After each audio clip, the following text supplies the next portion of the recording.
आपल्याकडे जेवढं मराठी भाषा ती उत्साहानं करत नाही, महाराष्ट्रात करत पण तिथं उत्साहाने खूप उमेदीनं करतात, ठळकपणे करतात. ठळकपणे अगदी. म्हणजे कुणाचंही सोंग लागलं त्याला तिकट नीट लावलं आणि जरी, कारण ते कोणी राग मानायचा नाही, कारण विनोद निर्मिती हा त्याचा निकष होता किंवा निखळ विनोद असं काय करावं हे जेवढं कळणं महत्वाचं, तेवढं काय करू जास्त काय करू नये हे कळणं फार महत्वाचं. ते त्या वयात मला कळत गेलं आणि मग चांगल्या माणसांचे सहवास असे घडत तो. मग त्याच्या बाबतीत आणि माझ्या बाबतीत तसंच घडलं की आम्हाला मुंबईमध्ये म्हणजे आशा वाटावी किंवा आधार वाटावा असं काही नव्हतंच.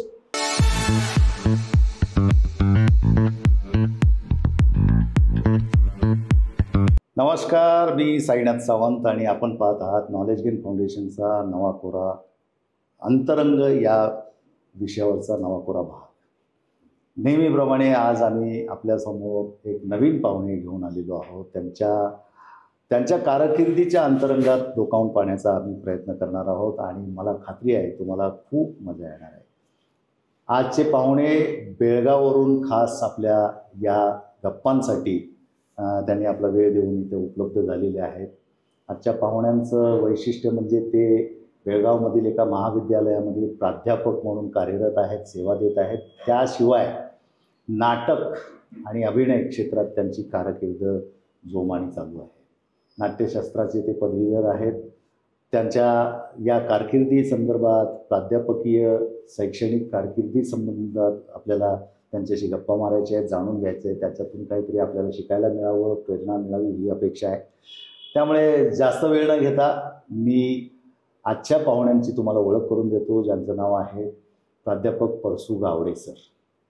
मूळचे चंदगड तालुक्यातील हे व्यक्तिमत्व विविध शाळांमध्ये शिक्षकी सेवा देत आता ते बेळगावला स्थिर झालेत आणि तिथे त्यांचं सेवा देणं चालू आहे. तर त्यांच्याशी आपण विनाविलंब गप्पांना सुरू करूया. मी गप्पा अशासाठी म्हणतो, मुलाखत म्हटलं की लोक हातचं राखून बोलतात. गप्पांमध्ये माणूस मनमुराद बोलतो, हातचं राखून बोलत नाही आणि आमची अपेक्षा त्यांच्याकडून हातचं राखून बोलण्याचीच आहे. तर चला, तुमच्या साक्षीने मी त्यांचं स्वागत करतो. सर नमस्कार. नमस्कार. आपण ऑल द वे एवढ्या लांबून इथंपर्यंत पोहोचलात आमच्या एका विनंतीवरून आणि आम्हाला आज गप्पांसाठी स्वतःला उपलब्ध करून दिलात त्याबद्दल नॉलेज गेन फाउंडेशनतर्फे आपलं मनापासून आभार. आणि आजच्या ह्या एपिसोडमध्ये तुमचं स्वागत. तर आपलं मूळ गाव चंदगड तालुक्यात. चंदगड तालुका, पण माझं गाव तसं करंजगाव, दौलत शुगर फॅक्टरीच्या अगदी जवळ 5-6 किलोमीटरवर. चंदगड तालुक्यातच हो, चंदगड तालुक्यात तिथंच. आणि मग तुमचं मूळ शिक्षण, प्राथमिक शिक्षण वगैरे तिकडे? प्राथमिक शिक्षण म्हणजे तसं आमच्या आत्ता 10वीपर्यंत शाळा झाली आमच्या गावी. बरं. पण माझ्या वेळेला तशी काही सोय नव्हती. म्हणजे साधारणतः आमच्याच वेळेला 4थीपर्यंत शाळा होती आणि आम्ही जसे जसे पुढे गेलो जात राहिले तसे 5वी आणि 6वीचा वर्ग झाला. 6वी नंतर मग बाहेरगावी जावं लागलं. त्या 6वी नंतर मी माझ्या मामाचं गाव कोवाडजवळ तिवरवडे तिथे 7वीपर्यंत माझं शिक्षण झालं. पुन्हा मी 8वीला हलकर्णी हायस्कूलमध्ये आलो, दौलत शुगर फॅक्टरीच्या तिथे, आणि तिथं माझं 10वीपर्यंतचं शिक्षण झालं. त्यानंतर गुरुवर्य गुरुनाथ विठ्ठल पाटील कनिष्ठ महाविद्यालय हलकर्णी, तिथे माझं ज्युनियरचं 12वीपर्यंतचं शिक्षण आणि नंतर मग पदवीचं शिक्षण तिथेच यशवंतराव चव्हाण महाविद्यालय तिथे झालं हलकर्णीमध्येच.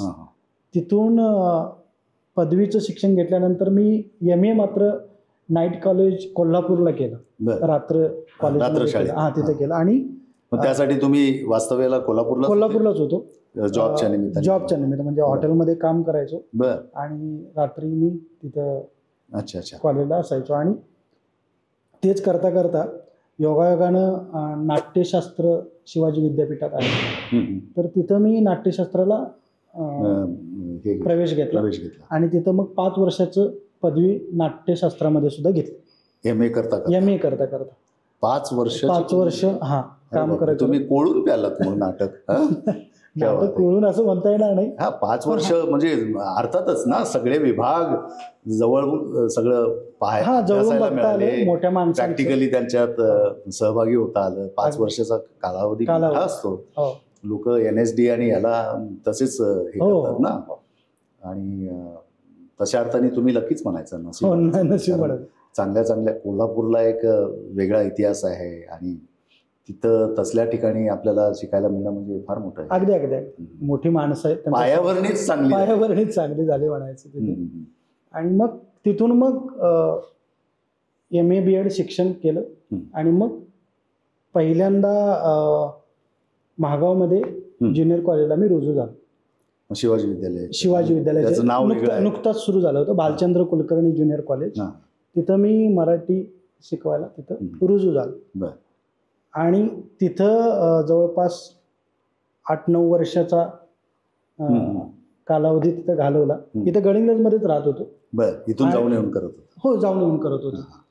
किंवा गावातून इकडे येत होतो. काही वर्ष इथं गडिंग्लजमध्ये पण थांबलो, कारण जेव्हा नाटकासाठी काहीतरी करायचं होतं तेव्हा मला इथं थांबणं गरजेचं होतं. कारण इथं टीम्स होत्या आणि लोक होती करण्यासारखं, आणि इथे मला करायचंच होतं. तिथे तुम्ही शिवाजी विद्यालयात सुद्धा मुलांना घेऊन बरंचसं काही ही नाट्य चळवळ केल्याचं कानावर येत आहे. म्हणजे तुमच्याबद्दल लोक कौतुकाने बोलतात की सर होते तेव्हा वेगवेगळ्या ऍक्टिव्हिटीज इथे व्हायच्या वगैरे. हो, तिथं आमच्या हायस्कूलच्या मुलांना घेऊन पथनाट्य करणं हे सुरू केलं होतं. आणि इथं ढाळी कॉलेज म्हणा, शिवराज कॉलेज म्हणा, साधना कॉलेज म्हणा, या सगळ्या कॉलेजची बऱ्यापैकी म्हणजे ज्या वेळेला मी इथं राहिला होतो त्यावेळेला गॅदरिंग असू दे, युवा महोत्सव असू दे, ते सगळं म्हणजे हिरिरीनं करायचो.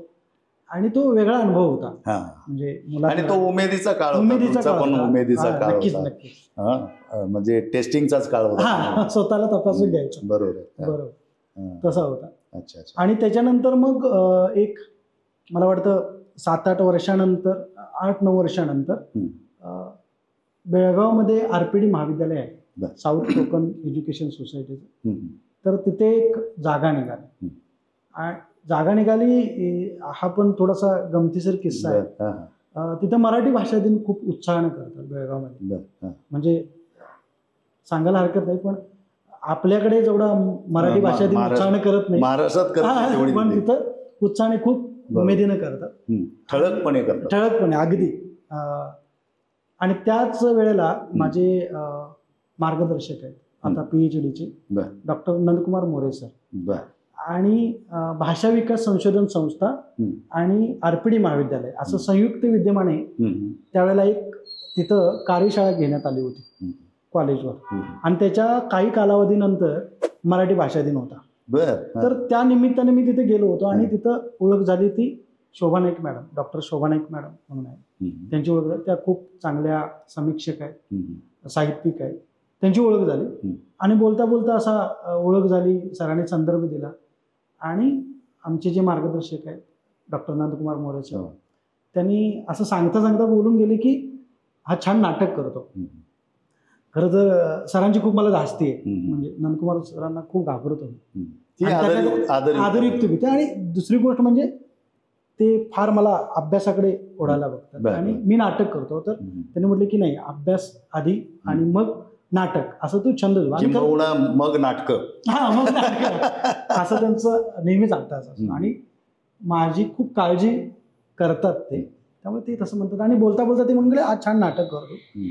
अनावधानाने बोलले नाही, ते जाणीवपूर्वकच बोलले. पुढ्यात जरी कौतुक करत नसले तरी पाठीमागे त्यांनी बऱ्याच लोकांशी चांगल्या तिथं अप्रत्यक्षपणे माझ्याशी खूप बोलले.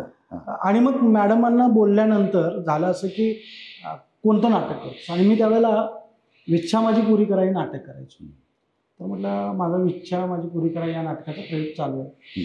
म्हणाले की आपण करूया. तुम्ही कोणता रोल करत होता? मी हवालदार चालू, जे दादा कोणते करायचे तोच रोल मी करायचो. आणि म्हणाले की मग आपण मराठी भाषा दिन म्हणून करतो आणि तू करशील का? हो करेन ना, काय. आणि मग मराठी भाषा दिनला पहिला प्रयोग झाला तिथे. पहिला प्रयोग झाल्यानंतर त्यांना खूप आवडला, प्रयोग आवडला.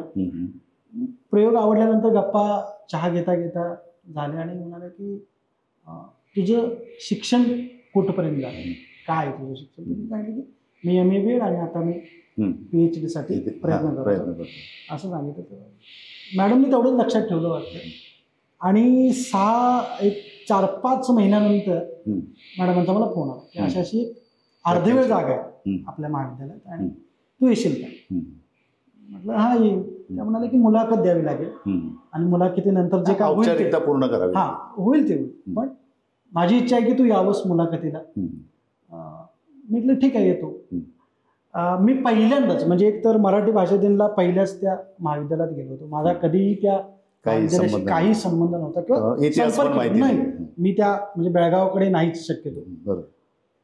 आणि ज्या वेळेला मी पहिल्यांदा त्या प्रवेशद्वारातून आत गेलो तर पहिल्यांदा मला तिथे ना एक खुला रंगमंच दिसला.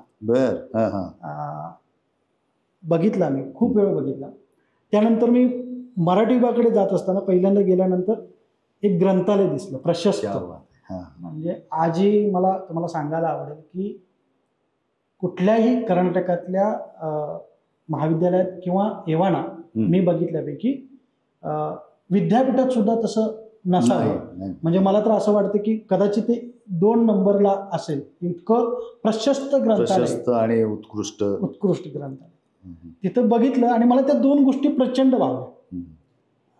आणि म्हणजे सुरुवातीला असं वाटलं की फक्त मुलाखत द्यायची आहे, माहित नाही काय होणार आहे आणि मला पाहिजे होतं म्हणजे नोकरी हवीच होती. तर मुलाखत दिली, पण त्या 2 गोष्टी ना माझ्या नजरेतून जात नव्हत्या. एक म्हणजे खुला रंगमंच आणि ते मोठा प्रभाव पडला. मोठा प्रभाव ग्रंथालय म्हणजे अगदी खुणावायला लागलं ते. मग त्यावेळेला असं वाटलं असेल इथे तर मिळाली तर नशीब. है ना. नक्की. आणि मग मुलाखत दिली. पहिल्यांदा अर्धवेळ म्हणून तिथे मी काही दिवस रुजू झालो आणि त्यानंतर मला वाटतं काही दिवसानंतर तिथे एक मॅडम होत्या, त्या दुसऱ्या ठिकाणी जॉबला गेल्या आणि मग मला पूर्ण वेळ जागा मिळाली आणि मग मी तिथे शिकवायला लागलो. पण त्या 2 गोष्टी मला प्रचंड आवडतात. आणि मुळातच RPD महाविद्यालय हे खूप नावाजलेलं महाविद्यालय. हे मी कारण सांगतो की पुढे जेव्हा मी काही गोष्टी नाटकांचा घेणार त्यावेळेला ते संदर्भ येणार म्हणून मी सविस्तरपणे सांगतो. तर तिथं ना गेल्यानंतर मुलाखत दिल्यानंतर मला असं वाटायला प्रकर्षण असं वाटायला लागलं की मला इथे मिळायला हवं आणि नोकरी मिळाली. एक मोठी प्रखर इच्छा होती. कारण इतकं सुंदर महाविद्यालय. त्याला मुळात तिथे गेल्यानंतर कळलं की पु ल देशपांडे तिथे मराठी विभागाला शिकवायला होते. आनंद मनोहर म्हणून मोठे साहित्यिक आहेत ते तिथे शिकवायला होते. खूप मोठी मंडळी जी तिथं शिकवायला होते. आणि अशा ठिकाणी आपल्याला काम करायला मिळतं. बरं तिथं ना म्हणजे नुसता खुला रंगमंच नाही, तुम्ही कधीतरी आलात तर तुम्हाला कळेल की मुळात आमचं महाविद्यालयच म्हणजे खुला रंगमंच आहे.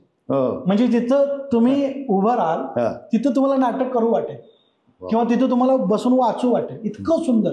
आणि असं महाविद्यालय कुणालाही आवडेल, प्रश्नच नाही. तिथं नोकरी करावी. एवढ्या महानुभावांचा वावर असलेली ती वास्तू की तिथं मुळात आपली म्हणजे पुण्याई प्रवेश होणं हाच मोठा पुण्याईचा भाग. आणि तिथं मी रुजू झालो आणि आता मी जवळपास 5-6 वर्ष तिथं आता नोकरी करतोय. म्हणजे इथपर्यंतचा माझा आता शिक्षण प्राथमिक शिक्षण ते महाविद्यालयीन शिक्षण आणि प्राध्यापकापर्यंतचा तो प्रवास. या म्हणजे प्रवासाने एक अंतिम टप्पा गाठला तुमच्या शिक्षकातल्या असं म्हणूया, है ना. आणि दुसरा टप्पा सुरू झाला जो तुमच्यातल्या अभिनेत्यासाठी आव्हान देणारा आणि नवीन दालनं खुली करणारा. अच्छा. अभिनयाची ओढ नेमकी कोणत्या वयात तुम्हाला निर्माण झाली? मला अभिनयाची ओढ मला म्हणण्यापेक्षा ना म्हणजे मला प्रचंड सांगायला आवडेल की चंदगड तालुका हा तसे कलाकारांची खाणच आहे. त्याचं कारणही तसंच. म्हणजे मी जरा पुढे आलो किंवा मला ते खनिजाची पण खाण आहे आणि कलाकारांची पण खाण आहे. मी जरा पुढे आलो, पण आमच्या गावातील म्हणा किंवा चंदगड तालुक्यात एक परंपरा म्हणजे तिथं प्रत्येक सण केला जातो, त्या सणात सुद्धा नाटक दडलेलं असतं. जसं की शिमगा असतो, तिथे सोंगा असतात. आमच्याकडे तर चंदगड तालुक्यात ते कोकणाचा जुळाभाऊ असल्यासारखं सगळे अगदी म्हणजे आमच्याकडे तर 150 वर्षांपेक्षा जास्त परंपरा असणारी ललित भजनं, त्याला भारुडी भजनं म्हणतो, ती आहेत. म्हणजे करंजगाव, धामापूर पूर्वी कारव्याला करायचे, कुरणी या गावात करायचे, अशा बऱ्याच ठिकाणी ती भजनं व्हायची. आणि आम्ही बघितलेलं होतं लहानपणापासून, म्हणजे कळत्या न कळत्या वयात म्हणून आपण, की आम्हाला संवाद कळत नव्हते, पण पुढे काहीतरी खूप छान रंगीत चाललंय असं काहीतरी होतं. सोंगी भजनांचा पण एक वेगळा हे असायचा, इम्पॅक्ट असायचा. आमच्याकडे 2 प्रकारचे सोंग आहेत चंदगडमध्ये. म्हणजे एक जे पारंपरिक सोंग काढलं जातं आणि हे एक जे वर्षभरात काही गमती जमती शेजाऱ्यांच्या गावात घडलेले असतात, नवरा भांडणं लागले असतात, त्याला वरातीचं पण सोंग काढतात, किंवा कुठेतरी काहीतरी फसगत झालेली असते आणि त्याचे सोंग काढणं हे सिंगल असतं. मग त्याच्यात राग रुसवा नसतो, ते छोटं छोटं प्रहसनच म्हणूया. आणि तिथं आहे की मुभा होते आम्हाला, म्हणजे कुणाचंही सोंग काढलं आणि त्याला तिखट मीठ लावलं आणि जरी, कारण ते कोणी राग मानायचा नाही, कारण विनोद निर्मिती हा त्याचा निकष होता, किंवा निखळ विनोद असं म्हणून दुखावणे हा हेतूच नव्हता. पण ते असं म्हणू की भर चव्हाट्यावर इज्जत घालण्याचा लोक स्वीकारत होते, आनंदाने स्वीकारत होते. आणि मग त्यातून मी हळूहळू तयार झालो, छोटे छोटे हे करत. त्यानंतर मग हलकर्णी महाविद्यालयात पहिली एकांकिका मी केली, यशवंतराव चव्हाण महाविद्यालयात. वय वर्ष मला वाटतं मी BA पहिल्याच वर्षाला होतो, म्हणजे 18-19 वर्षाचा. त्याची पण गंमत अशी होती की मी ज्युनियरला असताना मी मुळात म्हणजे तसं डान्सर, मी डान्स करायचो. अच्छा. म्हणजे त्यामुळे मी नाटकाकडे कधी वळलो नाही. पण काय गंमत होती की तिथले जे प्राध्यापक मंडळी होते यशवंतराव चव्हाण महाविद्यालयाचे, तर तिथली काही महत्वाची प्राध्यापक मंडळी मी त्यांच्या सहवासात गेलो आणि मग त्याने मला म्हटलं की तुझे हावभाव छान आहे, त्यांच्या नजरेत आलो, ते खूप छान करतोयस तू, असं ते सतत कौतुक करत गेले आणि त्या कौतुकानं ते रुजत गेलं. हे करत असताना ना मला 2 गोष्टी तिथं महत्वाच्या वाटतात, की मला फक्त त्यांनी नाटकाकडे ढकलले नाही. म्हणजे पोद्दार सर म्हणून होते, राजू पोद्दार, चंद्रकांत पोद्दार सर आपण म्हणतो, ते आम्ही पहिली एकांकिका केली प्रश्न नावाची, ती 4-5 ठिकाणी नम्रातही आली. पण तेव्हा आम्हाला अनुभव पण नव्हता की नाटक किंवा एकांकिका, याला एकांकिका म्हणतात का म्हणतात हे माहित नव्हतं, पण आम्ही करतोय त्याला नाटक म्हणतात एवढंच आम्हाला माहित होतं. काय करावं हे जेवढं कळणं महत्वाचं आहे तेवढं काय करू नये हे कळणं फार महत्वाचं. ते त्या वयात मला कळत गेलं आणि मग चांगल्या माणसांचे सहवास असे घडत गेले. तिथून चॉईस पण बदलली, नक्कीच आवड निवड बदलली. तिथून मी पुन्हा बॅक टू पॅव्हिलियन गावी आलो. मी मुंबईला नोकरी प्रचंड शोधली. म्हणजे मला असं वाटत होतं की मी जिथं राहणार ना त्याच्या आजूबाजूला कुठे नाट्यगृह असावं, एक चांगलं ग्रंथालय असावं आणि मला नाटक किमान बघता यावं, करता नाही आलं तरी ते बघता यावं अशी प्रचंड मनातून इच्छा होती. मुंबईत डिलाय रोडला सगळे आपले कोल्हापूरकर असतात आणि ते गिरणगाव म्हणजे नाट्य चळवळीचं स्थानच मानायला हरकत नाही. त्या कामगार वस्तीतून कितीतरी मोठमोठे कलाकार आज दिसत आहेत. भरत जाधव साहेब म्हणा किंवा पॅडी वगैरे ही सगळी मंडळी दिसत आहेत, ही सगळी तिथली आहेत आणि आसपासची आहेत. म्हणजे दादर पर्यंत पोचलं तर तुम्ही पोचलात एकदम टोकाला पोचला. आणि त्याचं कारण कसं की मुंबईला नाटक करणाऱ्यांपैकी आमच्या गावचं किंवा आमच्या भागातलं कोण नव्हतं. की काय असतं की म्हणजे जेव्हा एखादी परंपरा किंवा एखादी चळवळ जेव्हा घडते तेव्हा कितीतरी पिढ्या त्यांनी गाडून घेतलेलं असतं स्वतः आणि मग 4थी किंवा 5वी पिढी त्याची फळं चाकत असतात. माझ्या वेळेला ते झालं तसं की माझ्या वयाच्या मित्रांना, म्हणजे रामगुरू पण चांगला माझा मित्र, जो चंदगड मधला, तो चांगला कलाकार होता. म्हणजे तो माझ्या आधी तो मुंबईसारख्या चांगल्या विद्यापीठात नाट्यशास्त्र शिकला. पण दुर्दैवाने त्याचा एक अपघात झाला नाटकाच्या तालमीवरून जाताना आणि मग त्यानं ते बंद केला. पण त्याच्या बाबतीत आणि माझ्या बाबतीत तसंच घडलं की आम्हाला मुंबईमध्ये म्हणजे आशा वाटावी किंवा आधार वाटावा असं काही नव्हतंच. मग मी मामांकडे राहिलो. पहिल्यांदा मी नोकरी शोधत होतो, कारण त्याचं काय, मला पहिल्यांदा नाटक शोधता येत नव्हतं, कारण घरची परिस्थिती होतीच. घराकडे पैसे पाठवणे, मला घरचे पाठवणार नाहीत हे मला पक्क कळलं होतं आणि पाठवण्यासारखं नाहीच तर काय नव्हतंच. ते त्यांच्या परीनं प्रचंड त्यांनी केलं आणि आपलं शिक्षण केलं, आपल्या आवडीनिवडी जोपासल्या, हेच करत आई वडिलांनी प्रचंड म्हणून घडवलं आणि काय पाहिजे. आणि मग त्यामुळे मी तिथं पहिल्यांदा नोकरी शोधली. 1-2 महिने नोकरी शोधली. नोकरीच मिळाली नाही. अरे. आणि मग मी पुन्हा गावाकडे आलो आणि मग रुजू झालो ते महागावला. आणि त्याच्यानंतरचा तो प्रवास माझा. अच्छा अच्छा. महागावचा. तो महागावचा किती वर्षांचा होता? महागावचा जवळपास 8-9 वर्ष मी तिथं ज्युनियरला शिकवलं. होय ना. गडिंग्लजमध्ये. इथं गडिंग्लजमध्ये मी पहिलं नाटक आणलं प्रदीप शिवगणचं, तुझी माझी पत्र नावाचा एक पत्रप्रयोग होता. इथं पथनाट्य केली. विच्छा माझी पुरी कराचा इथं प्रयोग केला. हा, विच्छाचा वारंवार उल्लेख होतोय. ज्या नाटकाला दादा कुंडके, विजय कदम सारख्या दिग्गजांनी म्हणजे त्यांच्यामुळे प्रसिद्धी आली, ते शिवधनुष्य उचलण्याचं धारिष्ट्य कसं काय तुम्ही दाखवलं? माहित नाही ते, म्हणजे कसं धारिष्ट आलं मला माहित नाही. पण कारण फार मोठं हिमतीचं काम आहे ते. आणि एव्हरग्रीन नाटक आहे. म्हणजे त्याच्यात ज्या कोट्या केल्या जातात त्या आजही राजकारण्यांना लागू पडतात. अगदी अगदी. तर ते आधी आमच्या चंदगडमधला एक ग्रुप करत होता नाटक. त्यांनी 1-2 प्रयोग केलेले. तर एकनाथ बांदिवडेकर म्हणून एक, म्हणजे आमच्या आधीचा जो मुंबईमध्ये होता, एकांकिका करायचा आणि विच्छाचे प्रयोग इथं 1-2 त्यांनी केले होते आधी. मग मी पण त्याच समांतर काळात एकांकिका मी करत होतो. तो पण माझा स्पर्धक असायचा, मी पण स्पर्धक असायचो. अच्छा. आणि मग त्याला असं आम्हाला दोघांनाही वाटलं की आपण एकत्र येऊन काहीतरी करूया. तर काय करायचं, तर मला विच्छाचा प्रयोग करता येईल. मी म्हटलं ठीक आहे. मग मी विच्छाचं नाटक वाचल्यानंतर म्हटलं बघ, मी ते विच्छाचं नाटक पण बघितलं. तर मी म्हटलं की नाही, मला हे नाटक करायचं तर नवीन पद्धतीनं करूया, कोणाची तरी कॉपी करून नको. म्हणजे आणि कॉपी करून म्हणण्यापेक्षा आम्हाला त्यांचं ते करून सुद्धा ना आम्हाला तेवढी हे मिळणारच नव्हती. कारण ती दिग्गज माणसं होती ज्यांनी ते पेललं होतं.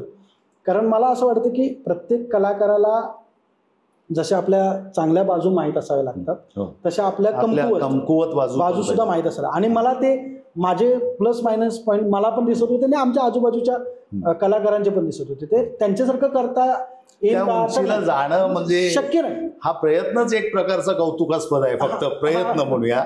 आणि त्या उंचीला जाणं म्हणजे आत्ता तरी ते शक्य नव्हतं. ती मोठी माणसं होती. मग मला असं वाटलं की मग आपल्या काही गोष्टी दाखवण्यासाठी नवीन काही गोष्टी त्याच्यात ऍड कराव्या लागतील, बदलाव्या लागतील, तर आपण ते करू शकतो. आणि मग तयार झालो आम्ही सगळे. आणि मग त्यावेळेला ना मी गंमत अशी झाली की मी 1-1.5 महिने नुसती दादा कोंडकेंची गाणी ऐकायचो. गाणी ऐकायची चित्रपटातील. कारण मला असं वाटायचं रिदम समजून घेण्यासाठी. आणि गंमत अशी होती की त्याच्यात काही लावण्या होत्या. बरं, दुसरी गोष्ट अशी की विच्छा हे लाईव्ह म्युझिक होतं. लाईव्ह म्युझिक करायला आमच्याकडे चांगला हार्मोनियम वाजवणारा कोण नव्हता, ढोलकी वाजवणारा कोण नव्हता, किंवा गायक असणारी माणसं नव्हती. म्हणजे हे लाईव्ह म्युझिकचा विषयच नव्हता. त्यामुळे हे कसं करणार तुम्ही मग? आणि बरं, एवढं करताना, नाटक करताना सगळं करता येईल हो, पण पैशाचं सोंग कुठून करणार तुम्ही? म्हणजे एवढं मोठं भांडवल तुम्ही उभारणार कुठून? म्हणून मग मी एक शक्कल लढवली की आपण ना चित्रपटातील गाणी घ्यायची, पण त्या प्रसंगाला अनुरूप अशी गाणी निवडायची. आणि मग लावण्या आणि गाणी दादांचीच निवडली, त्या प्रसंगाला जाणार, ते अधिक प्रभावी झालं. आणि मी मुळात पहिल्यांदा डान्स करायचो. त्यामुळे मी असं केलं की ते डान्सिकल करायचं. आणि त्याचं कारणही तसंच होतं. मी पुन्हा एकदा नाव घेतो की आपण जे आपल्यावर कुणाचा ना कुणाचा प्रभाव असतोच. मला संजय मोहितेनं दिग्दर्शित केलेलं सोकाजीराव टांगमारे असेल किंवा त्याच्या आधीचे नाटक मी विच्छा दादाचं मी बघितलं होतं. तर हे बघितल्यानंतर ना आपल्याला सतत जाणवत राहते की नाही, आता मग असं काहीतरी करावं लागेल, हे काहीतरी बदल करावे लागतील. आणि मग मी ते बदल केले आणि मी त्याच्यात तो नाटक डान्सिकल करायचं असं ठरवलं. डान्स करायचे नाही फार, नाटक कमी नाही पडू द्या, डान्स मोठा नाही करायचा, नाटकच मोठं करायचं. पण माझी इच्छा होती की सगळ्या पिढीतल्या लोकांना ते नाटक आवडावं. म्हणजे आता गंमत अशी आहे की आत्ताच्या पिढीला, आत्ताच्या मुलांना नाटक खूप लांब आहे. म्हणजे जी एकांकिका किंवा महाविद्यालयांची नाटक करतात ती मुलं सोडली तर कुठे नाटक करतात नाही. माझी इच्छा होती की ते किमान डान्स बघितल्यानंतर, त्यांना ते आवडल्यानंतर ते पुन्हा येते. आणि घडलं तसंच की ते करत असताना छान डान्स झाला, विनोद तर अप्रतिम, वसंत सबनीसांनी काय प्रश्नच नाही त्याच्यात. आणि मग ते केलं. आणि मग फक्त एवढंच काय, वसंत सबनीसांनी प्रस्तावनेतच लिहिले की हे नाटकच मुळात काळानुरूप बदलत जाईल. बरोबर. तर त्याचा मी थोडासा फायदा घेतला म्हणावा. त्याचे संदर्भ बदलत गेले आणि मग कारण तेव्हाचा जो बतावणी होती तेव्हाची बतावणी आणि आता जर ती वापरली तर कदाचित ती जुनी वाटण्याची शक्यता होती किंवा ते संदर्भ कालबाह्य वाटणार आणि म्हणून मग ती नवीन थोडीशी बतावणी नवीन काही गोष्टी त्याच्यात केल्या आणि ते जवळपास मी महाराष्ट्रभर 60 प्रयोग त्या विच्छाचे हो. आणि त्याने मला नाव पण दिले विच्छानं. पैसा खूप दिला माझ्या म्हणजे पडत्या काळात. बरोबर. म्हणजे नाटकानं मला सावरलं. म्हणजे मी युवा महोत्सवला शिकवायचो, पथनाट्य बसवायचो, हे करायचं. त्या काळात मला पैसे मिळायचे आणि खरं सांगायचं तर मला पडत्या काळात म्हणजे मी आजही म्हणतो माझे आता वडील 2022ला वारले. माझ्या नेहमी मनात असा प्रश्न येतो की मला माझ्या आईवडिलांच्या माघारी जर मला भक्कम कुणी मला साथ दिली असेल किंवा सांभाळलं असेल मुलासारखं सांभाळलं असेल तर ते नाटकानं सांभाळ. कारण आज ज्या महाविद्यालयात मी काम करतो तिथे माझी मुलाखत होणं हे नाटकामुळेच शक्य होतं. नाटक आवडलं म्हणून मी तिथं त्यांना आवडलो आणि मग मी तिथे गेलो. हा एवढा काळ माझ्या नाटकासाठी. सीमा भागातली मुलं आपल्या महाविद्यालयातली मुलं कुठेतरी बाहेर जात आहेत. नंबर येण्यापेक्षा त्यामध्ये सहभाग घेणाऱ्या मुलांचा नंबर वाढतोय ही अतिशय आनंदाची गोष्ट. देशाटन होतंय ना, बाहेर पडतोय, सीमोल्लंघन होतंय. ही खूप महत्वाची गोष्ट होती. आणि मग आता आमची चांगली टीम तयार झाली, मुलं चांगली तयार झाली, कॉन्फिडन्स झाला. त्यांच्यामुळे दुसऱ्या येणाऱ्या पाठीमागच्या ती पण हळूहळू पोरं तयार होती. वेळ लागेल पण ही 1-2 गोष्ट म्हणजे दिवसाची गोष्ट नाही. पण मग या सगळ्या गोष्टीचं तुमच्या संस्थेने की बाबा गावडे सरांनी एवढं सगळं मेहनत करून आज आपलं शाळेचं नाव होतंय, भले 2ऱ्या क्रमांकावर 4थ्या क्रमांकावर, तर याचं श्रेय दिलं का तुम्हाला? संस्था मी म्हटलं ना पहिल्यांदाच की संस्था आमची इतकी भारी आहे. जे काम जो माणूस करतो त्याचं श्रेय त्याला दिलंच जातं. पाठीशी तर पहिल्यापासून प्रचंड म्हणजे मला पण मग तुम्ही ते हे सार्थक केल्याचं त्यांना समाधान मिळालं का? आता नाही ते आता म्हणजे कौतुक केलं, त्यांनी अभिनंदन केलं खूपदा, हे सगळं झालं. पण मला असं वाटतं की यावर त्यांनी समाधान असू नये आणि मी पण समाधानी असू नये. बरोबर. कारण ही अविरतपणे चालणारी गोष्ट आहे. बरोबर. कारण जोपर्यंत आणि तो अव्वल नंबर मिळवण्याची आणि ती टिकवण्याची स्पर्धा कायमच राहणार, नक्कीच राहणार. आणि ती आम्ही स्वीकारले आणि ती घ्यायलाच हवी तेवढी जोमानं. पण एखादं जेव्हा आम्ही काही गोष्ट करतो म्हणतो म्हणजे माझ्या आतापर्यंतच्या 6 वर्षात मी एखादी गोष्ट अशी करतो म्हणतोय आणि ती माझ्या संस्थेनं कधी नाही म्हटले असं मला जाणवलं नाही. सगळ्या माझ्या संस्थेनं अतिशय खंबीरपणे माझ्या पाठीशी राहून ते माझ्याकडनं करून घेतले. आणि इतकी म्हणजे मी म्हणतो ना तुम्हाला की 6 वर्ष काम करतोय, प्रचंड आनंद आहे तिथं काम करण्यात. तिथं कामाचं तुम्हाला वेळ द्यावा लागतो, तुम्हाला त्रास होणार, सगळ्या गोष्टी. पण हे करत असताना तुमची संस्था तुमच्या पाठीमागे भक्कम उभी राहते. याच्यासारखी आनंदाची गोष्ट आणखी कुठली नाही. नाटक करताना नेहमी अशा गोष्टी असतात की तुम्हाला जेवढी मदत करणारी लोक असतात तेवढी तुमच्याकडे दुर्लक्ष करणारी सुद्धा माणसं असतात. ती होणार सगळ्याच क्षेत्रात. पण आपण नेहमी ना म्हणजे निष्ठेने जेव्हा नाटक करतो तेव्हा तुमच्या बाजूनं ज्या माणसांचा तुम्हाला आधार हवा आहे ती माणसं जर तुमच्या पाठीमागे भक्कम उभे राहत असतील तर मग या छोट्या मोठ्या तांत्रिक जेव्हा अडचण येतात तेव्हा तेही काय करू शकत नाही, आपण काय करू शकत नाही. पण आपला प्रामाणिक प्रयत्न असा असला पाहिजे की आपण ते करणार. आणि संस्थेनं प्रचंड मदत केलेली आहे, पैसा खर्च केलेला आहे. मला आजही म्हणजे मी मुलाखतीत सांगायला हरकत नाही की 1,00,000-1.5 लाख रुपये जेव्हा एखादी संस्था खर्च करते तेव्हा आपल्यावर पण दडपण येतच, प्रश्नच नाही. त्या अपेक्षांचं ओझं राहतं ना. पण समाधान इतकं चांगलं आहे की जी मुलं कधीच नाटकात काम केलेली नव्हती, जी मुलं कधी नाटक म्हणून गोष्ट खेळलेली नव्हती, ती मुलं आज छान नाटक खेळतायत, ती मस्त मजा करतात आणि ती विचार करतायत तशा चांगल्या पद्धती. म्हणजे ज्या मुली आमच्या बोलताना लाजायच्या त्या आज प्रसंग अवधानानं विनोद करतायत. तुम्हाला चर्चेमध्ये सहभागी होत आहेत म्हणण्यापेक्षा तुम्हाला हरवतायत कधी कधी ही आनंद वरचढ करतायत आपल्यापेक्षा, तर ती अतिशय आनंदाची गोष्ट आहे. आणि मला समाधान असं आहे की सीमा भागातला प्रश्न म्हणजे मराठीचा जो आहे तो फक्त वर्तमानपत्रात वाचून मला माहिती होता, खरं सांगतो. म्हणजे त्याच्याशी आम्ही कधी खूप जवळीक साधली नव्हती, पण जेव्हा तिथे गेलो तेव्हा ते प्रकर्षानं जाणवलं. मी आता असं ठरवलं की महाविद्यालयाच्या सगळ्या आपल्या मुलांना मी एकांकिकेत तर घेऊन गेलो, तर मी आता शिवाजी विद्यापीठाच्या युवा महोत्सवमध्ये सीमा भागातल्या सगळ्या मराठी मुलांना, म्हणजे मराठी आणि इतर भाषा असा मी भेदभाव म्हणत नाही, पण मराठी मुलांना कर्नाटकात कन्नड त्यांची भाषा असल्यामुळे तिकडं ती जाऊ शकत नाही स्पर्धेला.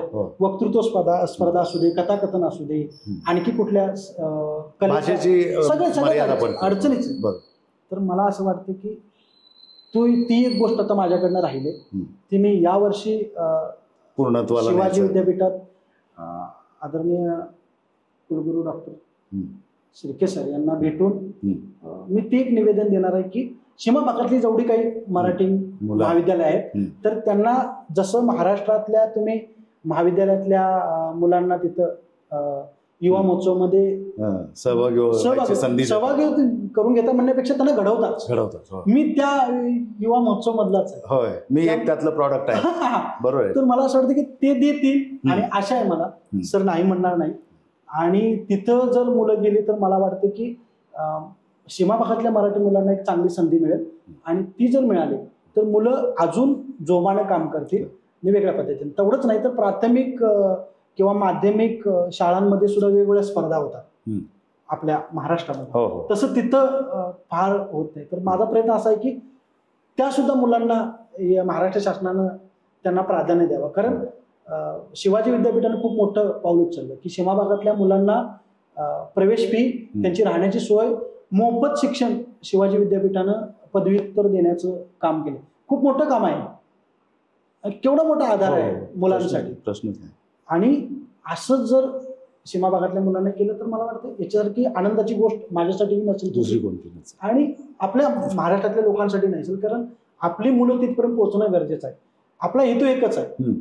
आता आमचा काळ गेला, म्हणजे आम्ही आता मुलांना घडवू शकतो. म्हणजे आम्हाला आता मुळात मिरवायचं नाही, घडायचं नाही. जे काय घडायचं ते घडलो, जे काय बिघडायचं ते बिघडलो. नाटकात आताही शिकतोय, उद्याही शिकणारा विद्यार्थी लर्निंग ॲटिट्यूड ठेवावंच लागणार, कारण बनचुकेपणा आला तर संपलं. नक्कीच. बरोबर. आता ह्याला जोडून एक प्रश्न की तुम्ही अभिनय या प्रकारात म्हणजे वेगवेगळे गोष्टी हाताळता, तर तुम्ही नेमक्या कोणत्या कोणत्या भूमिका हाताळता? म्हणजे अभिनेता, दिग्दर्शक, लेखक, तुम्ही कुठल्या कुठल्या गोष्टींना स्पर्श केलाय? नेपथ्यकार किंवा असं, म्हणजे तुम्ही कोणत्या कोणत्या गोष्टी? आता तसं बघितलं तर आता मी सगळ्याच गोष्टीत होतो. काही नाविलाज म्हणून, काही आवडीनं म्हणून, अपरिहार्य म्हणून. म्हणजे मला दोन गोष्टी प्रचंड आवडतात. एक म्हणजे एक अभिनय करायला पण आवडतो आणि दिग्दर्शन पण करायला आवडतं. पण आमच्या नाट्यशास्त्रात म्हटल्याप्रमाणे लेखन पण करतो. लेखन हा माझा नाईलाजाचा भाग म्हणता ना तुम्ही. पण लेखन माझा आवडीचा भाग आहे. नाईलाज कुठला म्हणतो मी? एकाच वेळी तुम्ही दिग्दर्शक असणे, एकाच वेळी अभिनय करणं, म्हणजे मुळात तसं असू नये. कारण जेवढ्या आम्ही मोठ्या माणसात बघितले, सहवासात आलो, तर त्या माणसाने एकतर दिग्दर्शक म्हणून काम केले किंवा अभिनेता म्हणून काम केलं. एका वेळेला एकाच वेळी दोन पूर्ण ताकदीने म्हणून किंवा न्याय देऊ शकत नाही. आणि खरंच आहे ते, तुमची तारांबळ उडते. पण आमच्याकडे असं आहे की तुम्हाला ते दोन्ही गोष्टी कराव्याच लागतात. कारण एकतर तुमच्याकडे दिग्दर्शक तुमच्या वेळेत मिळेल का, तर इथं कुठं आसपास आहे का, तर तशी सोय नाही. आणि अभिनय करायचा तर कलाकारांची संख्या पण फारच कमी आहे, अशी पण आहे. त्यामुळे दोन्ही गोष्टी मी बऱ्याचदा निभावल्या. पण आता मी आता 1-2 वर्षात झाले की माझे पुण्या मुंबईचे काही चांगले मित्र आहेत. त्याच्यामध्ये म्हणजे मला आवडेल की प्रकाश योजना माझी नेहमी श्यामदादा करतो, आता राजेश शिंदे दादा ते करतात, स्वप्नील आगवेकर म्हणून माझा मित्र आहे ते करतायत. तर त्यांच्याकडनं मी तांत्रिक बाबीत तुम्हाला तशी मदत मिळते? मिळते. आणि मी खरं सांगतो, म्हणजे चंदगडमध्ये आम्ही नाट्य महोत्सव भरवतो 8 दिवसांचा. 8 दिवसांचा नाट्य महोत्सव भरवत असताना ना, हा महोत्सव म्हणजे परसुगवडा असं एक समीकरण झालं म्हणजे आज सगळी पण म्हणतात काय रे परसू, नाट्य महोत्सव म्हणजे परसू असं म्हणतात ना. खरं तर ते खरं नाही आहे. नाट्य महोत्सव म्हणजे ते प्रेक्षक आणि आतापर्यंत प्रत्यक्ष अप्रत्यक्ष ज्यांनी मला मदत केली ते माहीत नाहीत कुणाला, पण ज्यांनी मला मदत केली त्यांचा तो नाट्य महोत्सव. माझं काहीच नाही याच्यात खरं सांगायचं. आपण फक्त एक निमित्त मात्र नाही का, म्हणजे आपण म्हणतो की भाषा हे बोलण्याचं माध्यम आहे, तसं कदाचित परसू गावडे हे नाटक पोहोचवण्याचं माध्यम असेल, पण ते चळवळीचं माध्यम होऊ शकत नाही.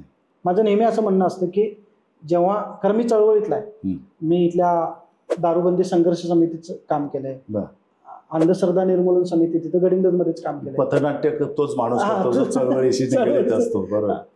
आणि मग हे करत असताना एक गोष्ट प्रकर्षात आलं की जेव्हा चळवळीपेक्षा माणूस मोठा होतो तेव्हा चळवळ कमी पडते. चळवळ मोठी असली पाहिजे, चळवळ मोठी पाहिजे. मला वाटतं की चंदगडची चळवळ अजून मोठी व्हावी. त्या चळवळीत अनेक कार्यकर्त्यांनी काम करा आणि मग नाट्य महोत्सव भरवला. त्याचं नाट्य महोत्सव भरवताना सुद्धा ना एक गंमत अशी घडली की मला नाटक, मी म्हटलं तुम्हाला की मगाशी मी जिथं राहीन तिथं मला एक नाट्यगृह हवं होतं आणि आजूबाजूला एक ग्रह असं काहीतरी पाहिजे होतं. ते घडत नव्हतं. मला कळलं की आता आपल्याकडे काहीच नाही ना, तर आपण काय केलं पाहिजे. तर मग नाट्य महोत्सव भरवायचा. आणि मग मी ठरवलं की आता नाट्य महोत्सव भरवायचा. आजऱ्यामध्ये चांगला नाट्य महोत्सव माझ्या आधी 3-4 वर्ष भरत होता. कुडाळला तर खूप वर्षांची परंपरा, केदार सामंत भरवतात. तर हे जेव्हा बघितलं तेव्हा लक्षात, सगळे नाट्य महोत्सव मी बघितले, तिथे जाऊन राहायचो आणि मग आपण भरवायचं असं ठरवलं. आणि मी मगाशी म्हटलं ना की तुम्ही छान बघितल्याशिवाय तुम्हाला छान काही करता येत नाही. ही नाटक ही अविरतपणे शिकण्याची गोष्ट आहे, पाहण्याची, शिकण्याची गोष्ट आहे. म्हणजे मी तर मला स्वतःला आजही मी स्वतःला विद्यार्थी समजतो, कारण मला अजून शिकायचं. त्यावेळेला हे नाट्य महोत्सव सुरू करताना मला आजऱ्याचे डॉक्टर सदानंद ठाकूर सर म्हणून आहेत, डॉक्टर आहेत ते, त्यांनी प्रचंड मदत केली. केदार देसाई म्हणून माझे, मी ज्यांना गुरु मानतो, म्हणजे दिग्दर्शन प्रचंड आवडतं, म्हणजे अगदी घरगुती संबंध पण प्रचंड माणूस मला आवडतं ते. अभिजित झुंजाराव, प्रदीप शिवगा, म्हणजे पहिल्या वर्षीच्या नाट्य महोत्सवाचं मी नावं घेतो. खूप लोकांचा याच्यात, संतोष वेरुळकर आहे, प्रचंड शुभांगी भुजबळ आहे, प्रचंड माणसाने मला मदत केली. नाट्य महोत्सव इतर ठिकाणचा वेगळा होतो कारण त्या संस्था मोठ्या आहे. बरं, मग या नाट्य महोत्सवामध्ये जे सहभागी होतात ते एकांकिका घेऊनच होतात ना की नाही? त्याचं आम्ही पहिल्यांदा नाटकच आणले, पण माझा हेतू काय होता, म्हणजे बहुअंकी फक्त मनोरंजन नाही. माझी इच्छा काय होती नाट्य महोत्सव करताना, की तो नाट्य महोत्सव जेव्हा मी करणार ना तेव्हा माझ्या चंदगडमधला तरुण तिकडे आला पाहिजे आणि त्याने ते शिकलं पाहिजे. चंदगडमधल्या प्रेक्षकाला हे सगळी बहुअंग दिसली पाहिजे. म्हणजे नाटक 2 अंकी नाटक त्यांना कळतच, एकांक कशाला म्हणतात, दीर्घांक कशाला म्हणतात, एक पात्र प्रयोग कशाला म्हणतात, हे सगळ्याच गोष्टी कळल्या ना नाट्य महोत्सव. बरं, नुसत्या कळल्या नाही, किती पद्धतीनं नाटक पुढे गेले आणि लोक किती चांगल्या चांगल्या पद्धतीचे विषय मांडतायत. ही गोष्ट आमच्या लोकांपर्यंत पोहोचली, आमच्या तालुक्यात गेली. आणि मी खरं सांगतो, म्हणजे कदाचित जर माझं नाटक आता थोडं सुधरत असेल, त्याचं कारण बालवयातलं थोडं तर आता कुठे येते असेल वयात, तर ते वयात येण्याचं सगळं श्रेय या सगळ्या मंडळींना, म्हणजे ज्या मंडळींनी आतापर्यंत नाटक आपलं चंदगडी नाट्य महोत्सवात आणलं, ज्या मंडळींनी मला मदत केली. म्हणजे मी म्हटलं ना की इतर संस्थांना त्यांच्या पाठीमागे मोठी संस्था आहे, पैसे आहेत, माझ्याकडे काहीच नव्हतं. मी तर एकटा होतो. म्हणजे मी जेव्हा पहिल्यांदा चंदगडी नाट्य महोत्सव सुरू केला तेव्हा माझ्या बायकोनं CHBचे मिळालेले 70,000 रुपये त्यानं माझ्या हातात दिले, करा म्हणून, कारण माहिती नव्हतं किती तोटा पडणार आहे, काय फायदा पडणार आहे. नाट्य महोत्सव जेव्हा करतो म्हटलं तेव्हा माझे मार्गदर्शक डॉक्टर नंदकुमार मोरे यांनी 50,000 रुपये मला दिले होते, कर, तू छान काहीतरी करतोयस. म्हणजे हा विश्वास आपल्यावर असणं सुद्धा खूप महत्वाचा आहे. तो मिळवलाय ना, तो काही एका रात्रीत असा नाहीये. मग नाट्य महोत्सव सुरू झाला, पण नाट्य महोत्सव सुरू करताना एवढं होणार नव्हतं, प्रायोजक पाहिजे होते, त्याला खूप माणसं जोडली पाहिजे होती, कारण ते एका नाटकाला मानधन तुम्ही किमान 20-25,000 रुपये दिलं पाहिजे. बरं, ही नाटक मंडळी येते ती स्वतःच्या खिशातले पैसे घालून येते, 25,000 नाटक शक्यच नाही ना. पुण्या मुंबईची माणसं येत आहेत, ती चंदगडचं नाट्य चळवळ चालवायला येत आहेत, पुढे न्यायला येत आहेत, त्यांचे खूप हातभार लावायला येत आहेत. त्यांचे खूप मोठा, म्हणजे हातभार म्हणण्यापेक्षा चळवळीत मोठा हिस्सा त्यांचाच आहे. बरोबर.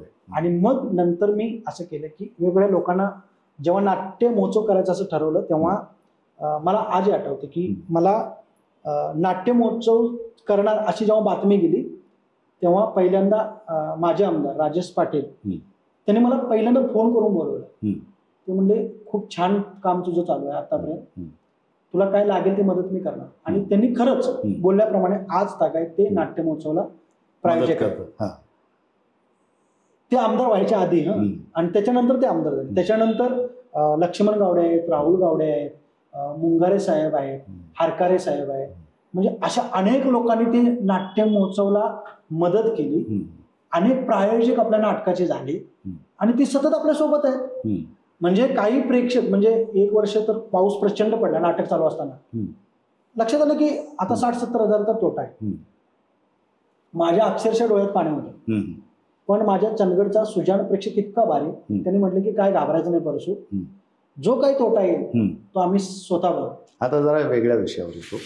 तुम्ही इच्छा माझी पुरी करा हे नाटक आणि त्याचे 60हून अधिक प्रयोग आमच्या प्रेक्षकांसाठी, त्या नाटकातला एखाद दुसरा असा संवाद जो तुम्हालाही प्रिय आहे आणि त्याला प्रेक्षकांनी भरभरून दाद दिली, असा एखादा संवाद म्हणता आला तर आमच्या प्रेक्षकांना आवडेल ते. नाही नक्कीच. पण त्याची गंमत अशी आहे, त्याच्यात ना म्हणजे कुठला सोलो म्हणावा असं नाहीये, असं नाहीच आहे.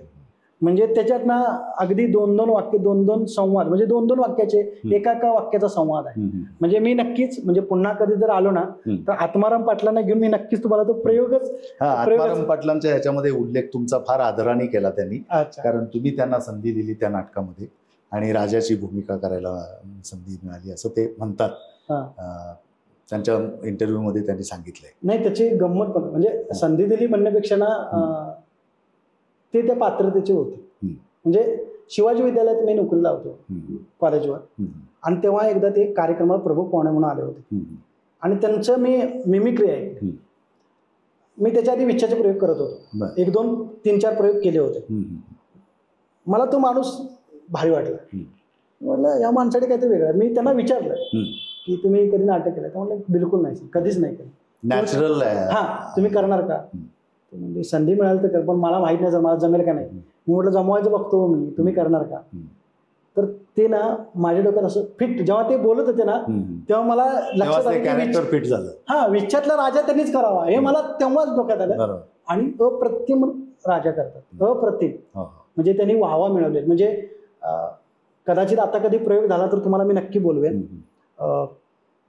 त्याच्यात ना म्हणजे पूर्वी नाटक बघितलं तर त्याच्यातली 1-2 पात्रच भाव करून जातात. म्हणजे एक हवालदार, एक शिपाई आणि एक मैनावती. बाकीच्या पात्रांना फारशी संधी नाही. एक कोतवा, फार संधी नाही, पण भाव करून जातो तो हवालदार, असं एक गणित होतं ते. बरोबर पूर्वी किंवा तुम्ही जर माझं नाटक बघितलं तर माझ्या नाटकातल्या सादरीकरणानंतर तुम्ही म्हणणार आहे ह्या नाटकातली परसू सगळीच कलाकार भाव खाऊन जातात. कारण नाटक जेव्हा केलं ना तेव्हा ही वेगवेगळ्या म्हणजे कौशल्याची माणसं जी मी बघितली आणि मला भावली की यांच्याकडे काहीतरी वेगळं आहे, त्यांना एकत्रित करणं, अशी समजणारी माणसं मी घेतली आणि ते नाटक अप्रतिम झालं. ते नाटक मी दिग्दर्शित केलं म्हणून भारी झालं नाही. ते नाटक मुळात कलाकारांची मुळी चांगली बांधली गेली. म्हणजे योग्य कलाकार एकत्रित येणं. म्हणजे काय म्हणतो मी कधी कधी असं म्हणतो का, म्हणजे केदार सर म्हणतात, केदार देसाई म्हणून सर आहेत ना, ते भारी म्हणतात. ते असं म्हणतात की प्रत्येक नाटक ना स्वतःचा जन्म घेतं आणि तेच आपलं भविष्य लिहितं. आणि खरंच आहे ते, कारण जेव्हा ते जन्माला येते त्याचा तो सभोवताल तेच जन्माला घेऊन येतं. विच्छाचं तेच झालं. विच्छाचं गणित का चांगलं झालं तर ते झालं. आता झाले काय, मोबाईलवर सगळं तुम्हाला कार्टून आणि ते सगळं सहज अवेलेबल झाले, त्यामुळे वाचायची गरज नाही. आणि काही ॲप म्हणतात वाचू नका, कुकू ॲप सारखं काय म्हणतं वाचू नका, ही सगळी कादंबरी आम्ही तुम्हाला ऑडिओ स्वरूपात देतो. अरे मग आता तुम्हाला ऑडिओ स्वरूपात मिळत असेल, तुम्ही वाचण्याचा त्रास घेणार आहे का? डोळ्यांना त्रास देणार आहे का? म्हणजे तंत्रज्ञानाचं जो प्रभाव आहे किंवा हावी होणं म्हणतात, त्यामुळे पण सदा कदाचित वाचन संस्कृती थोडीशी नाही त्याचे म्हणजे तुम्ही म्हणता असं प्रचंड त्याचा दुष्परिणाम म्हणून मोबाईल आपल्या समोर आला आणि त्यामुळेच हे सगळं घडलं हे मानायला हरकत नाही. पण त्याला आता काहीतरी म्हणून म्हणजे नुसतेच प्रश्न उभं करण्यात काय अर्थ नाही, त्याला पर्याय शोधले पर्याय पाहिजे. त्याला त्यांची रुची वाढवण्यासाठी प्रयत्न केले पाहिजे. म्हणजे मला असं वाटतं, अर्थात मी नाटकाचा आहे म्हणून मी तसं म्हणत नाही, पण आज मुलांच्यात आवड निर्माण करू शकेल तर काय आहे, चित्रपट आहे, नाटक आहे. आता तर रील ती जागा घेतली आणि मग त्या रीलमध्ये मुलं गेली. पण ही जर जागा नाटकाने घेतली, नाटकाला अभ्यास लागतो.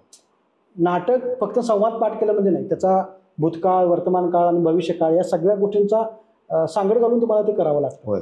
तर ते करत असताना तुम्हाला वाचावं लागतं ना, भरपूर वाचावं लागतं.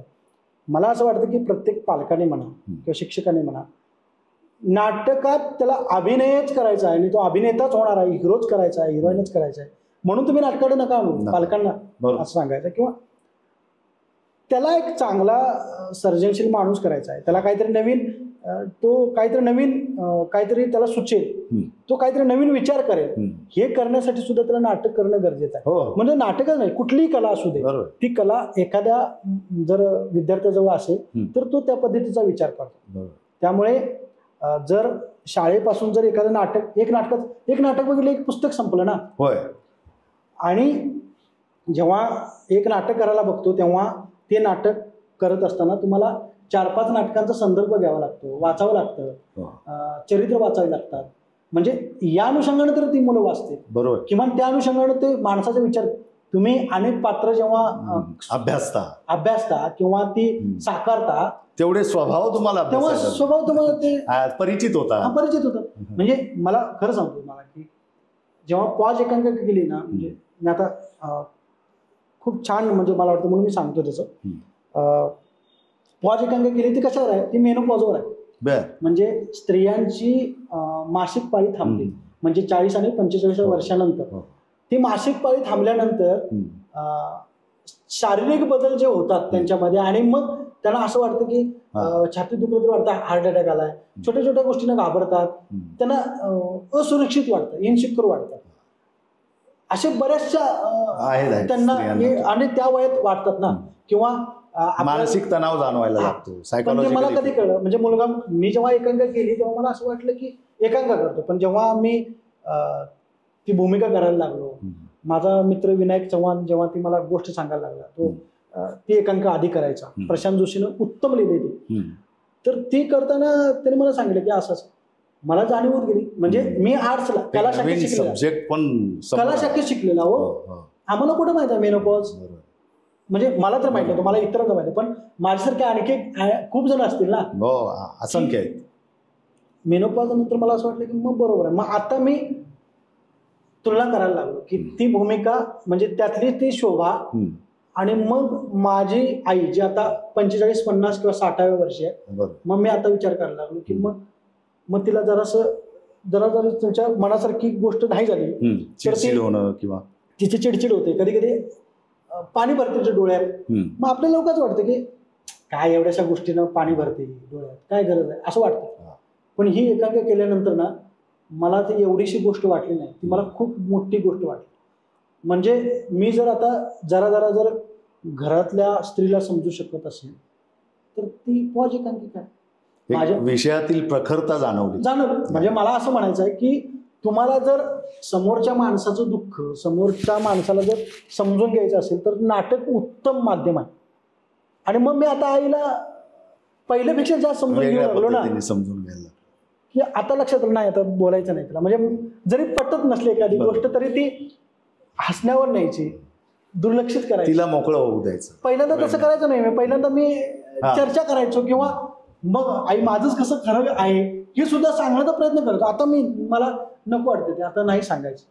आता तिचं म्हणणं जे आहे ना ते तिच्या पद्धतीने करायचं. आणि ही गोष्ट कशामुळे कळली, नाटकामुळे. हे सगळं सांगण्याचा मुद्दा असा की नाटकामुळे ना माणूस चौकस होतो, तो विचार करायला प्रवृत्त होतो. तर मला वाटतं पालकांनी, शिक्षकांनी, समाजातील सगळ्या लोकांनी वाचनाकडे जर न्यायचं असेल तर आपसूक इकडून न्या ना. म्हणजे कठीणाकडून सोप्याकडे नको, सोप्याकडून कठीणाकडे जायला कारण आहे.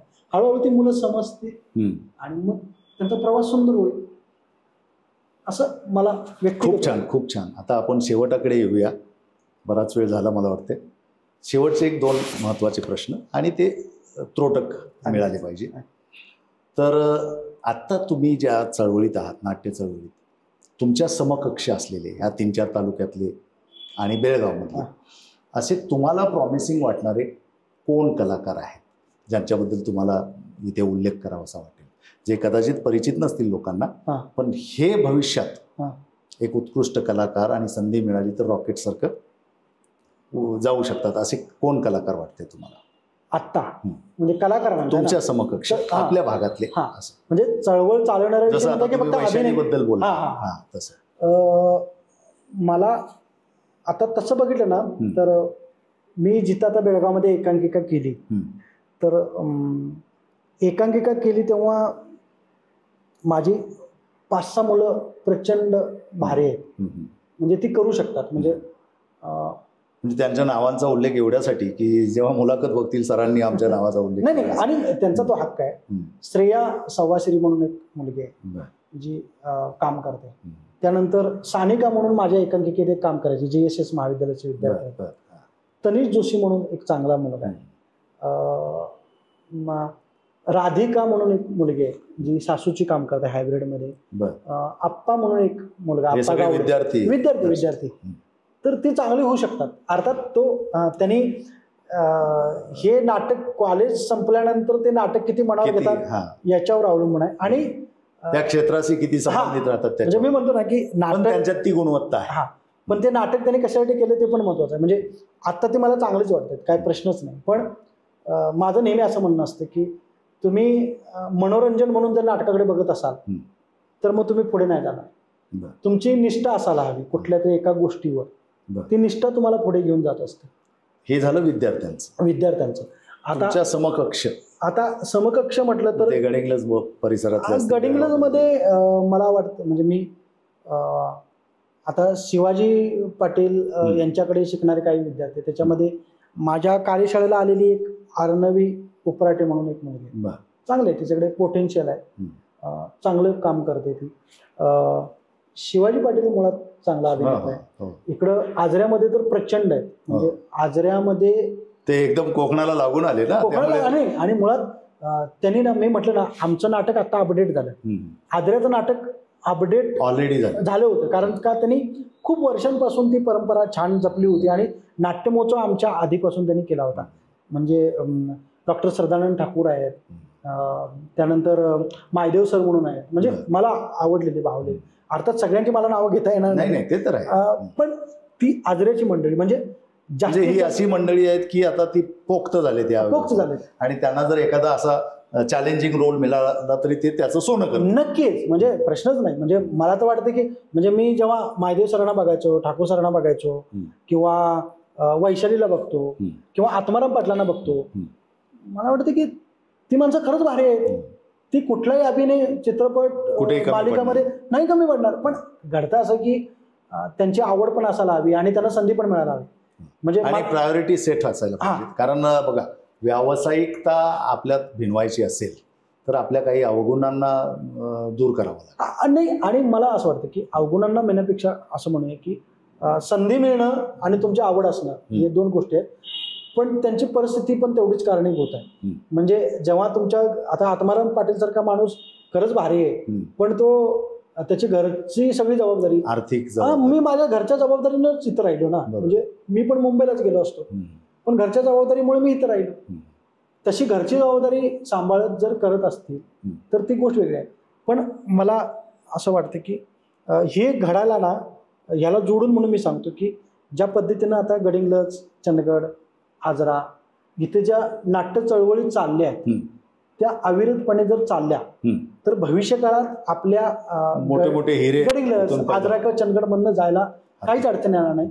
म्हणजे त्याच्यात आता इथं मी 5-6 वर्ष इथं मी नाट्य चळवळ चालवण्याचा प्रयत्न केलाच गडिंग्लजमध्ये. आता शिवाजी पाटील चालवतात. म्हणजे इथं माझी मी तिकडं नोकरीला गेल्यामुळे मी तिकडं, मी चंदगडमध्ये मी म्हणण्यापेक्षा आम्ही चंदगडी नाट्य महोत्सवचे सगळे प्रेक्षक, प्रायोजक सगळेच म्हणून आम्ही ज्या पद्धतीने आता पाय उचललाय, आम्ही जर तेवढी भक्कमपणे आता जशी मोठ आहे तशी राहिली तर चंदगडमधला चांगला कलाकार घडणारच आहे, आजऱ्यामध्ये तर घडतच आहे. आणि ही चालवणारी मंडळी म्हणजे आता नाट्य महोत्सव आजरा हायस्कूलला होतो. आय के पाटील सर आहेत. त्यानंतर माझा मित्र मंद्रा बापट आहे, म्हणजे किंवा चराटी सर आहेत. माझा अनिल कांबळे म्हणून मित्र आहे, चांगला कलाकार आहे. संतोष कालेकर म्हणून मित्र आहे, चांगला डान्सर आहे. तो आता बालनाट्य बसवतो, तो काम चांगला करतोय. इकडे चांगलं बालनाट्य काम चांगलं चाललंय. बेळगावमध्ये पूर्वीपासूनच परंपरा आहे, म्हणजे तिथे तर आणि दिग्दर्शक पण दिग्गज आहेत तिथे, खरंच चांगले दिग्दर्शक आहेत. ती चांगली मंडळी तिथे काम करते. चंदगडमध्ये मी पण काम करतोय, अजून काही मंडळी काम करते. इकडे कोकणात एकनाथ बांदोडे करतो. आमच्यापेक्षा ना मला दशावतारीमध्ये काम करणारी माणसं आहेत, गावचे दिग्दर्शक आहेत ना, ते पण तितकीच महत्वाचे जितकं आम्हाला ही माणसं महत्वाची वाटतात. सगळ्यांची नावं घेणं शक्य नाही, पण मला असं वाटतं की नाटक म्हणून सगळ्यांनी एकत्रित काम करणं, आपले मतभेद बाजूला ठेवणं. म्हणजे काय होतं माहिती आहे का, बऱ्याचदा माझ्या नाटकात असणार, म्हणजे माझ्या नाटकातल्या कुठल्याही कलाकाराला विचार, ज्या कलाकारांनी सांगितले की मला परसू अशी एक भूमिका मिळाली, किंवा सर म्हणतात काही लोक तर मला अशी भूमिका मिळाली, मी कधीही कुणाला अडवत नाही. त्यांना जितक्या छान छान भूमिका मिळत जातील तितक्या त्यांनी कराव्यात, या मताचा मी आहे. मला असं वाटतं की सगळ्याच लोकांनी जर असा विचार केला, कलाकाराला संधी देऊया आपण. बरोबर, कलाकाराला बंधनं नको, मर्यादा नको की तिथं करू नका. आणि मी कशाला शिक्का मारायचा, ती माझ्याजवळ शिकले, हा माझ्याजवळ शिकला नाही. तो माझ्याजवळ काही दिवस होता, पण तो माझ्यापेक्षा आणखी काही लोकांजवळ चांगलं जाऊन शिकू शकतो किंवा शिकला असेल, हे मान्य करूया. कारण नाटक ही कायम अविरतपणे चालणारी गोष्ट आहे विद्यार्थी म्हणून. तर मला वाटतं की सगळ्यांना आपण प्रयत्न केला तर भविष्य काळात, आता जरी नसलं तरी भविष्य काळात चांगली माणसं मुंबईत पुण्यात घडू शकतात. आता काही ललित कला केंद्राला शिकणारे विद्यार्थी आहेत, NSD ला जाणारे काही विद्यार्थी आहेत. मला वाटतं भविष्य काळात चंदगड, आजरा आणि पोटेन्शियल आहे बरं का, निष्ठा आहे त्यांची. म्हणजे त्यांना संधी मिळाली नाही किंवा त्यांना तो मार्ग सापडला नाही असं म्हणूया आपल्या या तालुक्यात. पण इथल्या माणसांची नाटकावर आणि रंगमंचावर निष्ठा आहे, ते मनोरंजनासाठी नाही करत. म्हणजे प्रसंगी तो शेतकरी आहे, कोणतरी कामगार आहे, पण तो नाटकासाठी ना जीव तोड मेहनत करतो. ही गोष्ट खूप मेहनत आहे. म्हणजे मला असं वाटतं की कलाकार जर तयार व्हायचे असतील तर आता ज्यांनी आम्ही पुढाकार घेतलाय, थोडंसं पाऊल पुढे टाकलंय, त्या सगळ्या लोकांनी जर असंच काम केलं तर नक्कीच आमच्याकडे कलाकार चांगले होते. कारण मी मगाशी म्हटलं ना की एक पिढी गाडल्याशिवाय दुसरी पिढी उभारत नाही, तर ती पिढी आपल्याला व्हावं लागेल आणि सगळ्यांनी त्यांना सपोर्ट करावा लागेल. या नोटवर आपण आता इथे थांबायला हवं. खूप छान बोललात तुम्ही. आणि याच्यातून आता नवोदित कलाकारांना पण जायचा तो संदेश गेलेला असेल नक्कीच. तुमच्याशी बोलून आम्हाला खूप मजा आली सर, खूप शिकायला मिळालं, खूप काही नवीन आमच्या ज्ञानात भर पडली. आणि हे अर्थातच थांबू नये असं वाटतंय, पण काळाची मर्यादा आहे, वेळेची मर्यादा आहे आणि पुन्हा पुन्हा भेटायचं आहे. कारण हे एका एपिसोडमध्ये संपणारं नाही आहे, तर याचा उत्तरार्ध आपण पुन्हा शूट करूया नेक्स्ट टाईममध्ये. आणि इथून ती पुढे सुरुवात असेल, म्हणजे या सब्जेक्टवरून वेळेचं बंधन आहे म्हणून. तर हे होते परसू गावडे सर, ज्यांच्याशी आपण दिलखुलास मनमुराद गप्पा मारल्या, वेळेचं भानसुद्धा राहिलं नाही आणि खूप मजा आली. खूप सुंदर छान गप्पा झाल्या. या गप्पा तुम्ही पाहत असाल तर तुमच्या मित्रांनी नातेवाईकांनी पाहायला हव्या असं जर वाटत असेल तर नक्कीच या चॅनलला शेअर करा. शेअर करण्यापूर्वी सबस्क्राईब केलं नसेल तर सबस्क्राईब करा आणि त्यांनाही सबस्क्राईब करायला सांगा. तुमचं प्रेम आम्हाला सतत लाभावं आणि ते व्यक्त करण्यासाठी लाईक करा आणि चांगले चांगले कॉमेंट द्या, जेणेकरून आमचाही उत्साह कायम राहील आणि या अशा मोठ्या महानुभावांना तुमच्यासमोर आणण्याची आमच्यात सतत उर्मी कायम राहील. जाता जाता एक सरांचा आम्ही नंबर देणार आहोत. त्यांच्या या नाट्यशास्त्राविषयीच्या अनुभवाविषयी तुम्हाला काही जाणून घ्यायचं झालं, तुम्ही महाराष्ट्राच्या कुठल्याही कानाकोपऱ्यात असाल, तुम्हाला त्यांच्याशी हितगुज साधायचं झालं तर ते सर तुमचा नंबर दिला तर चालेल का? नक्की नक्की. हां, तर सरांचा आम्ही नंबर देत आहोत. त्यांच्याकडून उचलला गेला नाही तर ते कॉलेजमध्ये असतील शिक्षक म्हणजे शिकवत असतील किंवा काय असतील, व्यस्त असतील, नंतर तुम्हाला ते आवर्जून फोन करतील त्यांच्या व्यस्ततेतून मुक्त झाल्यानंतर, एवढी मला खात्री आहे. तुम्ही त्यांना या क्षेत्राशी संबंधित काही प्रश्न असतील तर विचारू शकता. या तिन्ही तालुक्यातले कोणी लोक हा एपिसोड पाहत असतील तर आपल्या मातीतला माणूस, एवढं ज्ञान असलेला माणूस, त्यांचा लाभ घ्यायचा झाला तर तुम्ही तुमच्या एरियामध्ये 5-25 विद्यार्थी म्हणजे 5-25 लोक एकत्र येऊन त्यांचं शिबिर लावू शकता, प्रशिक्षण शिबिर लावू शकता. पण कमीत कमी 25 लोकांची संख्या असावी आणि त्याचं छोटंसं का असेना जे काही कॉन्ट्रीब्युशन असेल ते देण्याची तयारी असावी. पण हे जे त्यांनी मिळवलं आहे ज्ञान, ते तुमच्यावर उधळून टाकायला ते तयार आहेत. त्याचा लाभ तुम्ही घेऊ शकता. जाता जाता एक असं सांगणं आहे नॉलेज गेन फाउंडेशनतर्फे, तुम्ही वाढत्या महागाईने चिंतित आहात का? चिंता करू नका, आपले उत्पन्न वाढवा. एक असा पार्ट टाईम व्यवसाय आहे जो करताना तुम्ही अपयशी ठरलात तर नुकसान शून्य, यशस्वी झालात तर मात्र हवे तेवढे पैसे कमवले जाण्याची शक्यता. समजून घ्यायला आवडणार नाही का? तुमचं कुतूहल जागं झालं तर नॉलेज गेन फाउंडेशनचाही नंबर स्क्रोल होतो आहे. तुम्ही त्या नंबरवर संपर्क साधून काय आहे बाबा ते हे समजून घेऊ शकता. असो, थोडंसं विषयांतर झालं, खूप वेळ झाला आहे मला माहीत आहे, पण पुन्हा लवकरच भेटण्यासाठी आता मात्र आपली रजा घेतोय. धन्यवाद सर. धन्यवाद. धन्यवाद.